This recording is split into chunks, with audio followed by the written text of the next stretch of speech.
আপনি কি কখনো ভেবেছেন যে আপনার জীবনের প্রতিটি ঘটনা কি আগে থেকেই কোথাও লেখা রয়েছে, নাকি আপনি চাইলেই আপনার ভাগ্যের লিখন বদলে ফেলতে পারেন? এই প্রশ্নটি শতাব্দীর পর শতাব্দী ধরে মানুষকে ভাবিয়ে তুলেছে।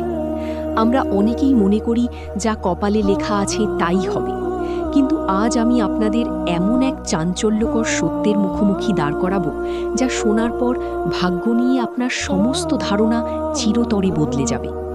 এটি এমন এক গভীর রহস্যের উন্মোচন, যেখানে আকাশের নক্ষত্রের নিখুঁত হিসাবও মানুষের একটিমাত্র চোখের জল আর সামান্য ত্যাগের কাছে হার মানতে বাধ্য হয়। বহুকাল আগের কথা, এমন এক গ্রাম ছিল যেখানে আব্দুল কামিল নামের এক অদ্ভুত ক্ষমতাসম্পন্ন জ্যোতিষী বসবাস করত। তার ব্যাপারে পুরো শহরে এই কথা বিখ্যাত ছিল যে সে আকাশের নক্ষত্রের গতিবিধি দেখে মানুষের জীবনের এমন সব গভীর রহস্য বলে দিতে পারত, যা মানুষ নিজের কাছ থেকেও লুকিয়ে রাখত। তার জ্ঞানের খ্যাতি এতই ছড়িয়ে পড়েছিল যে বড় বড় ধনী সওদাগররা তাদের জাহাজ সমুদ্রে ভাসানোর আগে তার কাছে এসে শুভক্ষণ নির্ণয় করে নিত। কিন্তু এই অসাধারণ ক্ষমতার সাথে সাথে তার ভিতরে জন্ম নিয়েছিল এক ভয়ঙ্কর অহংকার। একদিন এক ধনী সওদাগর ঘামতে ঘামতে তার কাছে এসে নিখোঁজ জাহাজের খবর জানতে চাইল। কামিল তার পুরনো কাগজের উপর কিছু অদ্ভুত নকশা এঁকে এবং নক্ষত্রের হিসাব কষে এক মুহূর্তের জন্য চোখ বন্ধ করল। চোখ খুলেই সে চরম অবহেলার সাথে সওদাগরকে জানালো যে তার মালপত্রের আশা ছেড়ে দিতে হবে, কারণ আগের দিন সন্ধ্যায় তার জাহাজটি সমুদ্রে ডুবে গেছে। সওদাগর তার জীবনের সমস্ত পুঁজি হারানোর শোকে কাঁদতে শুরু করলেও কামিলের চেহারায় বিন্দুমাত্র দয়া ছিল না। সে অত্যন্ত দাম্ভিকতার সাথে বলল যে নক্ষত্ররা যা লিখে দিয়েছে তা হয়েই থাকে, এবং তার জ্ঞান কখনো ভুল হয় না। কিছুক্ষণ পরেই বাজারে সত্যি সত্যি খবর ছড়িয়ে পড়ল যে সওদাগরের জাহাজের ধ্বংসাবশেষ সৈকতে পাওয়া গেছে। এই নিখুঁত ভবিষ্যৎবাণী কামিলের প্রতি মানুষের অন্ধবিশ্বাসকে এমন এক পর্যায়ে নিয়ে গেল যে কামিল নিজেকে ভাগ্যবিধাতা ভাবতে শুরু করল, এবং সে তার শাগরিদদের বলতো যে সে যা বলে দেয় ভাগ্য সেই পথেই চলতে শুরু করে। কিন্তু প্রকৃতির হিসাব মানুষের অহংকারের চেয়ে অনেক বেশি সূক্ষ্ম। দিন ফুরিয়ে আসার সময় কামিলের কাছে এক গরিব ও বৃদ্ধা মহিলা ছুটে এলেন, যার চোখে ছিল কান্নার বন্যা এবং পরনে ছিল পুরনো কাপড়। তিনি কামিলের পায়ের কাছে বসে কাঁদতে কাঁদতে জানালেন যে তার একমাত্র যুবক ছেলে জীবন মৃত্যুর সাথে লড়ছে, এবং চিকিৎসকরাও জবাব দিয়ে দিয়েছে। তিনি শুধু জানতে চাইলেন তার ছেলের জীবনে আর কোনো আয়ু বাকি আছে কিনা।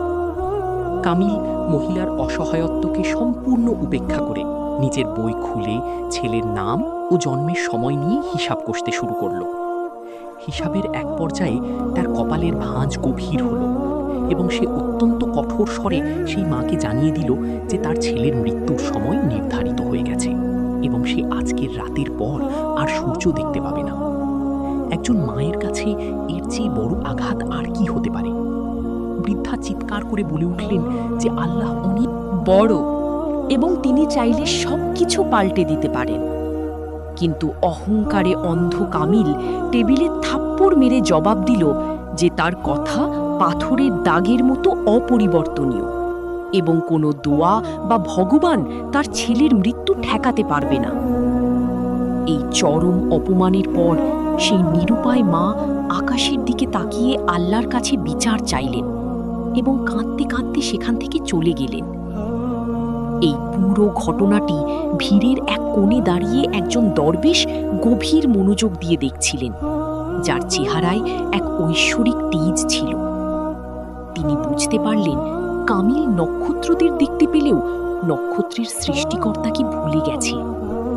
তিনি কামিলের কাছে এসে তাকে সতর্ক করে বললেন যে ভাগ্য বদলাতে এক মুহূর্ত সময় লাগে না, এবং মানুষের অহংকার যখন চরমে পৌঁছায় তখন প্রকৃতি তার কঠিন পরীক্ষা নেয়। তিনি কামিলকে সাবধান করে দিলেন যে আগামীকালের সূর্য তার জন্য এক নতুন বিপদ নিয়ে আসবে, এবং খোদ বাদশাহ তাকে দরবারে ডেকে তার জীবন মৃত্যুর ফয়সালা করবেন। পরদিন সকালে কামিল দোকান খুলতেই রাজপ্রাসাদের প্রহরীরা ঘোড়া ছুটিয়ে এসে তাকে ঘিরে ফেলল। দরবেশের কথা অক্ষরে অক্ষরে মিলে যাচ্ছিল। প্রহরীদের সাথে প্রাসাদে পৌঁছানোর পর কামিল দেখল দরবারে এক পিনপতন নীরবতা, এবং খোদ বাদশাহ একজন অসহায় পিতার মতো তার অসুস্থ ছেলের পাশে বসে আছেন। শাহজাদা সেলিম অচেতন অবস্থায় পড়েছিলেন এবং শহরের সব নামি দামি চিকিৎসকরা হার মেনে নিয়েছিলেন।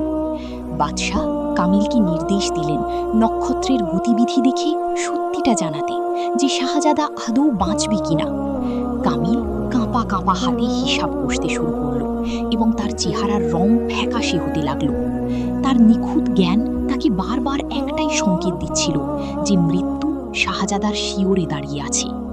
বাদশার হুমকির মুখে কামিল জানালো যে আজ সন্ধ্যায় সূর্য ডোবার আগেই শাহজাদা তার শেষ নিঃশ্বাস ত্যাগ করবে এবং তাকে কোনো ওষুধ বা দোয়া বাঁচাতে পারবে না। এই কথা শোনা মাত্রই বাদশা রাগী অন্ধ হয়ে খাপ থেকে তলোয়ার বের করে কামিলের ঘাড়ে চেপে ধরলেন। বাদশাহ এক ভয়ঙ্কর শর্ত জুড়ে দিলেন যে যদি সূর্য ডোবার আগে শাহজাদা মারা যায় তবে কামিলকে পুরস্কৃত করা হবে, কিন্তু যদি সূর্য ডুবে যাওয়ার পর শাহজাদা বেঁচে থাকে তবে তার মানে হবে কামিলের জ্ঞান মিথ্যা এবং সেই মুহূর্তেই তার শিরশ্ছেদ করা হবে। প্রহরীরা কামিলকে টেনে হিঁচড়ে এক অন্ধকার কারাকক্ষে নিক্ষেপ করল। যে মানুষটি গতকাল পর্যন্ত অন্যদের মৃত্যুর সময় নির্ধারণ করত, আজ তার নিজের জীবন নির্ভর করছিল একটি ডুবন্ত সূর্যের ওপর। কামিল সেই বদ্ধ প্রকোষ্ঠে বসে বারবার হিসাব কষতে লাগলো, কিন্তু ফলাফল একই আসছিল, যে শাহজাদার এতক্ষণে মারা যাওয়ার কথা।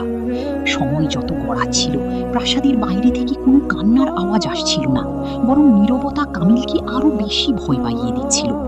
তার চোখের সামনে সেই গরিব মায়ের চেহারা ভেসে উঠল, যাকে সে গতকাল চরম নিরাশ করে ফিরিয়ে দিয়েছিল। জীবনের প্রথমবার কামিলের মনে হল তার জ্ঞান, তার খ্যাতি, তার বইপত্র সবকিছুই একেবারে অর্থহীন। সূর্য প্রায় ডুবে যাচ্ছিল এবং কামিল বুঝতে পারল তার অহংকারের চূড়ান্ত পতন ঘটতে চলেছে। যে মানুষটি কখনো কারো সামনে মাথা নত করে না, আজ সে সেই কারাকক্ষের ঠান্ডা মেঝেতে সিজদায় লুটিয়ে পড়ল।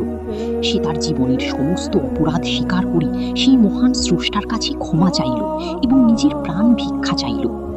সূর্য সম্পূর্ণ ডুবে যাওয়ার পর কারাকক্ষের দরজা খুলে গেল এবং দুজন জল্লাদ নগ্ন তলোয়ার হাতে প্রবেশ করল।